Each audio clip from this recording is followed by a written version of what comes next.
So many people talk about knowing your partner's love language and attachment style, but there's very little discussion about knowing your partner's argument style. And here are the 4 argument styles and why you need to know your partner's. And before we dive in, it's important to note that arguing is totally normal. It's common. There's nothing wrong with arguing. But what is important is how we argue and understand our partners. If your argument style with your partner is incompatible, it might feel like issues that you're arguing about remain unresolved. And that's why it's really important to understand your partner's argument style so you can better understand and communicate with one another. The first style of arguing is attacking. That is for folks who are conflict prone. It usually involves pointing out something that someone else has done wrong, like, for example, you didn't do the dishes. This sort of argument style is typically triggered by anger or annoyance, but the problem with saying something like you didn't do the dishes, you never take the trash out, you always leave me to do these things, is that you're not really telling your partner what you need. You're just telling them that you're annoyed and angry with them, which can be triggering for the other side. On the other side is defensive argument style. This usually stems from feelings of being upset or rejected, and it's very natural, especially if the person you're arguing with has an attacking style, to want to defend yourself. The problem is it's kind of then a binary, well, you did this wrong, no, I didn't, rather than actually addressing the issue that you're arguing about.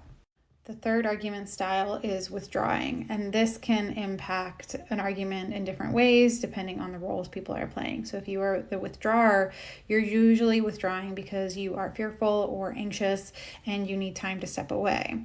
The problem with that is that your partner may feel like you're not listening to them or wanting to resolve the issue with them. If you're on the other side and you are being withdrawn from, and then you pursue your partner to say, hey, I want to resolve this now, you are not acknowledging that your partner needs some time and space, and that can be tricky as well. The final argument style is open, and this is like the holy grail. This is what we should all aspire to. It's the ability to understand the whole perspective, understand your partner's perspective, even if it's not what you agree with, and empathize with it and say, hey, I hear you, I see what's wrong, and then start talking about the solution rather than focusing on what the problem was. Now, our argument styles are typically formed early in life based on models from our parents, teachers, authority figures, and we often aren't really even aware of what our conflict style is unless we are consciously paying attention to how we respond to arguments.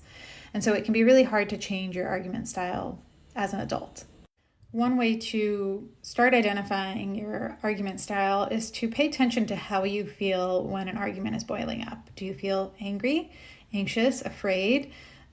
What are the emotions that you're feeling in that moment? Being able to recognize these feelings and emotions can be a really powerful way to identify your argument style and take ownership of it. So depending on whether you're attacking or defensive or whatever it may be, you are able to now recognize the role that your emotions are playing and be able to kind of take control again.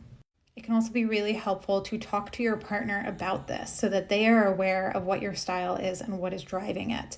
So if you are in the attacking argument style category, your partner can understand that the way you're expressing things is partly because you are angry or annoyed. And if you are defensive, your partner can understand why you are fearful or anxious. And that can really help you to connect and understand where you're both coming from. The goal of most arguments is to have your partner feel like they see and hear you.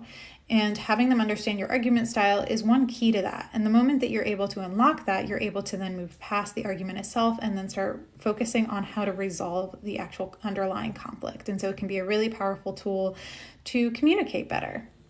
If you have any questions or thoughts about argument styles, let me know in the comments.